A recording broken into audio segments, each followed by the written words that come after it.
Un investigador decidió hacer algo que muy pocos se atreverían a hacer. Pasó meses entrevistando a más de 100 prostitutas. No lo movía la curiosidad morbosa ni el escándalo social. Lo impulsaba una obsesión concreta: entender qué patrones repetidos hacían que ciertos hombres fueran recordados, y otros usados, vaciados y olvidados sin ningún conflicto interno por parte de la mujer. No buscaba historias sexuales. Buscaba mapas psicológicos. Y lo que encontró fue incómodo, porque no hablaba de ellas. Hablaba de nosotros. La mayoría de los hombres cree que una mujer pierde el deseo por un error puntual. Un mensaje mal enviado. Una cita fallida. Una frase fuera de lugar. Esa creencia tranquiliza al ego, porque convierte la pérdida en accidente. Pero lo que este investigador descubrió es mucho más brutal. El valor masculino no se pierde por errores aislados, se pierde por señales acumuladas. Microrrupturas de estatus que pasan desapercibidas para el hombre, pero que la mente femenina registra con precisión quirúrgica. No hay discusión, no hay drama, no hay advertencia. Solo un cambio interno. Un día ella ya no te mira igual. Y tú sigues actuando como si nada hubiera cambiado. Aquí aparece el primer patrón repetido hasta el cansancio: el hombre que intenta comprar valor con energía emocional. Escucha más, cede más, está más disponible, se adapta más. Cree que la inversión crea apego. Pero lo que las mujeres entrevistadas describían era lo contrario. Cuanta más urgencia emocional mostraba un hombre, más rápido descendía en la jerarquía mental. No porque fuera malo, sino porque comunicaba algo peligroso: su vida necesitaba validación. Y la necesidad es el lenguaje universal de la pérdida de poder. El investigador notó algo inquietante. Las mujeres no despreciaban a estos hombres. Los neutralizaban. Dejaban de verlos como amenaza emocional, como posibilidad, como riesgo. Y cuando un hombre deja de ser riesgo, deja de ser atractivo. Se convierte en entorno, en ruido de fondo, en algo que está ahí, pero no activa nada. Ese es el momento exacto en el que un hombre se vuelve uno más. No cuando falla, sino cuando deja de representar algo que pueda perderse. Otro patrón constante era la sobreexplicación, y no como un defecto aislado, sino como un síntoma de algo más profundo: la necesidad de ser aprobado. Los hombres que justificaban cada decisión, que aclaraban sus intenciones antes de que nadie las pidiera, que explicaban en exceso lo que sentían y por qué actuaban de cierta manera, creían que estaban construyendo confianza. Pero lo que realmente estaban haciendo era renunciar a su posición. Psicológicamente, cada explicación innecesaria es una confesión silenciosa de inseguridad. No porque explicar sea malo, sino porque hacerlo sin ser requerido comunica que temes ser malinterpretado. Y cuando temes eso, ya cediste terreno. La previsibilidad no es el problema en sí, el problema es la previsibilidad sin autoridad interna. Cuando una mujer siente que ya te posee mentalmente, que anticipa tus reacciones y entiende tus motivaciones antes de que hables, el interés se disuelve. No porque quiera misterio artificial, sino porque el deseo necesita espacio para proyectarse. El hombre que se explica de más se entrega mentalmente antes de ser elegido, y en esa entrega pierde peso simbólico. Las prostitutas describían algo que al investigador le llamó profundamente la atención. Los hombres que dejaban huella no eran los más atractivos físicamente ni los que gastaban más dinero. Eran los que no intentaban ser comprendidos. No entraban con la expectativa de ser aceptados ni con la urgencia de gustar. No negociaban su identidad para encajar. Interactuaban desde un lugar de suficiencia interna, decían lo necesario, hacían lo que decidían hacer y se retiraban sin drama. No buscaban aprobación ni redención emocional. Y esa ausencia de urgencia creaba una tensión psicológica imposible de fingir. Porque no provenía de una estrategia, provenía de una estructura interna sólida.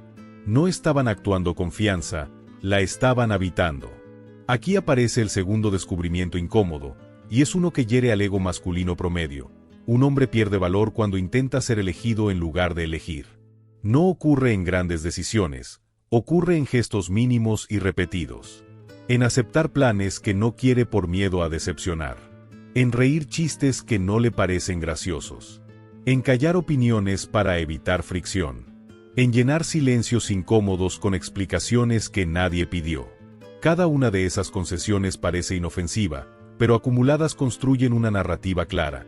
Tu centro no está en ti, está en la reacción del otro. Y la mente femenina no procesa discursos, procesa posiciones. No escucha lo que dices, registra desde donde actúas. Desde abundancia o desde miedo. Desde deseo genuino o desde carencia disfrazada de interés. Lo que transmite sin hablar pesa más que cualquier frase bien construida. El investigador anotó una frase que se repetía con variaciones inquietantemente similares. Con él no sentía nada que perder. Esa frase no era un halago, era una sentencia. No significaba que el hombre fuera malo, agresivo o insuficiente. Significaba algo peor, que no representaba ningún quiebre interno. No activaba tensión, no generaba contraste, no introducía riesgo emocional. Y cuando no hay riesgo, el sistema emocional se apaga. El amor puede existir, el afecto puede mantenerse, incluso puede haber historia compartida, pero el magnetismo desaparece. Y cuando desaparece, la mente femenina empieza a buscar estímulo en otro lado. No siempre de forma consciente, no siempre con intención de traicionar. Simplemente busca donde algo vuelva a activarse. Otro patrón brutal era la disponibilidad constante. Los hombres que siempre estaban, siempre respondían al instante, siempre se acomodaban a los horarios, estados de ánimo y necesidades ajenas. Creían que esa presencia permanente demostraba interés, compromiso, valor. Pero lo que realmente comunicaba era que su tiempo no tenía jerarquía. Y lo que no tiene jerarquía no se respeta. Las mujeres entrevistadas no hablaban de estos hombres con desprecio abierto, hablaban con una especie de indiferencia funcional. Eran útiles, previsibles, cómodos. Servían para llenar espacios, para acompañar, para estar ahí. Pero no ocupaban un lugar interno significativo. Y eso es lo más peligroso que le puede pasar a un hombre, convertirse en recurso, no en referencia. El investigador entendió entonces algo esencial. Las prostitutas observaban al hombre promedio sin el filtro romántico que suele suavizar la percepción.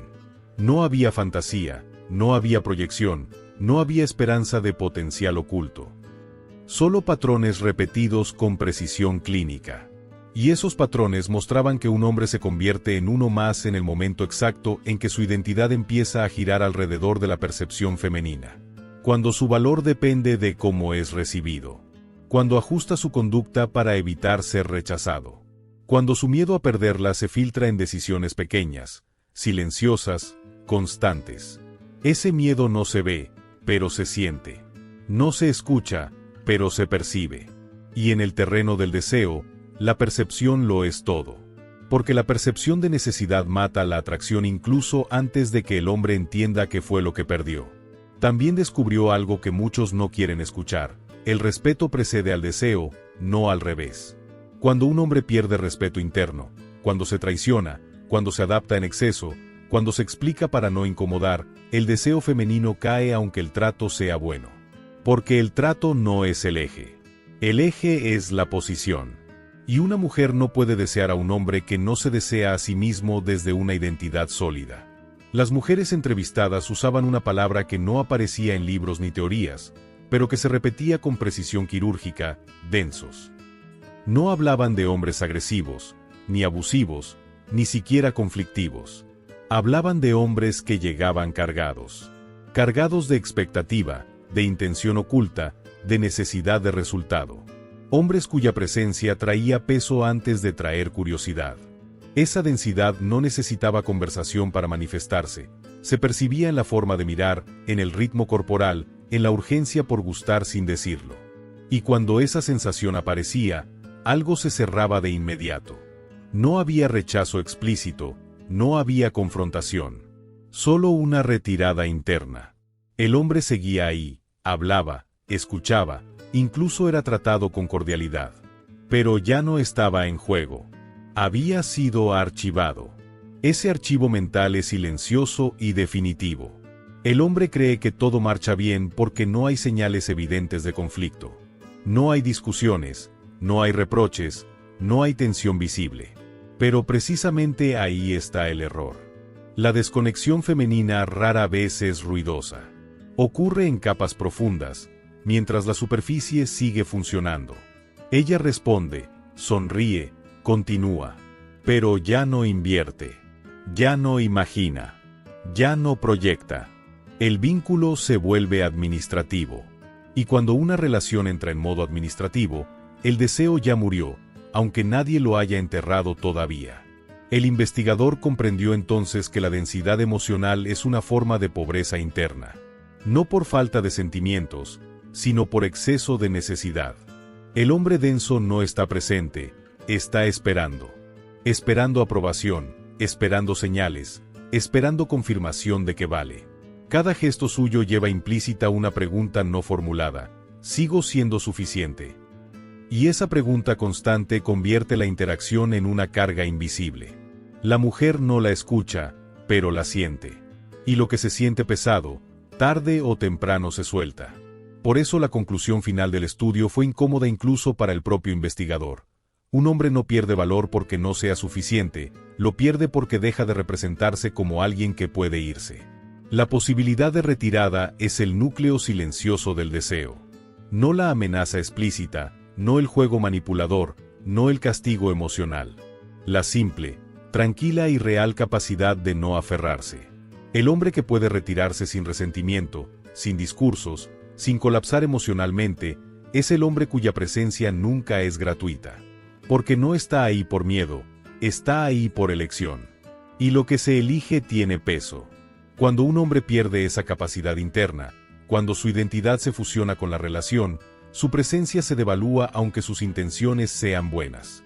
Empieza a estar siempre, a adaptarse siempre, a ceder siempre, y en ese siempre se diluye. La mujer ya no siente que algo esté en juego. No siente que pueda perderlo porque él ya se perdió a sí mismo. Y sin posibilidad de pérdida, no hay tensión. Sin tensión, no hay magnetismo. Solo costumbre. Maquiavelo habría entendido este fenómeno sin necesidad de entrevistas ni estadísticas. El poder nunca fue cuestión de fuerza bruta, sino de control interno. El poder real no se anuncia, se ejerce en silencio. Y en el terreno emocional, el poder no es dominar al otro, es gobernarse a uno mismo. El hombre que se gobierna no necesita validación externa para sentirse completo. No ajusta su conducta para ser aceptado. No sacrifica su eje por aplausos temporales. Y precisamente por eso se vuelve peligroso de la forma correcta. No por intimidación, sino por independencia interna. Porque no puede ser manipulado con afecto ni castigado con distancia. Este estudio no enseña cómo conquistar mujeres, y ahí está su valor real. Enseña algo más incómodo, cómo dejar de abandonarte en el intento. Porque cada vez que negocias tu coherencia por miedo a perder afecto, pagas con estatus interno. Cada vez que priorizas ser aceptado sobre ser congruente, te deslizas un poco más hacia el fondo. Y el fondo no genera deseo. El fondo sirve, sostiene, acompaña. Pero no enciende nada. El fondo se usa. Y cuando deja de ser útil, se reemplaza sin culpa. El hombre que entiende esto no se vuelve frío ni distante. Se vuelve claro. Cambia la dinámica completa sin necesidad de anunciarlo. Deja de invertir energía para ser querido y empieza a vivir alineado con lo que es. No persigue, no compite, no se justifica. Elige. Y cuando un hombre elige desde un centro firme, su presencia pesa. No porque alce la voz, sino porque no se disuelve. Las mujeres lo sienten de inmediato. No siempre saben explicarlo, no siempre lo racionalizan, pero lo sienten en el cuerpo. Y esa sensación es la diferencia entre ser recordado con intensidad o ser reemplazado sin remordimiento. Este no es un mensaje cómodo ni tranquilizador. No promete resultados rápidos ni fórmulas sociales. Es una advertencia directa. La mayoría de los hombres no falla por torpeza ni por falta de oportunidades. Falla porque se abandona lentamente. Porque se traiciona en gestos pequeños. Porque renuncia a su eje para evitar fricción. Y cuando un hombre se abandona, la mujer lo percibe mucho antes de que él pueda nombrarlo. Por eso el rechazo casi nunca viene con una explicación honesta. Viene con distancia, con frialdad, con un no sé qué pasó que en realidad significa dejaste de estar. Ahora lo sabes con claridad incómoda. Nadie se convierte en uno más por mala suerte ni por un error puntual. Se convierte por pequeñas concesiones repetidas, por miedo a incomodar, por hambre de aprobación, por olvidar que el deseo no se negocia ni se suplica. Se provoca desde la estructura interna. Y esa estructura no se construye con técnicas externas ni con frases correctas. Se construye adentro, en la forma en que te gobiernas cuando nadie te está mirando. Al final, esto nunca trató de mujeres, prostitutas o estudios. Eso solo fue el espejo. El tema real es más incómodo y más profundo, cómo te posicionas frente a tu propia vida. Porque el hombre que se gobierna, que se elige, que no se abandona, jamás es uno más. Y el que no, aunque todavía no lo note, ya empezó a desaparecer.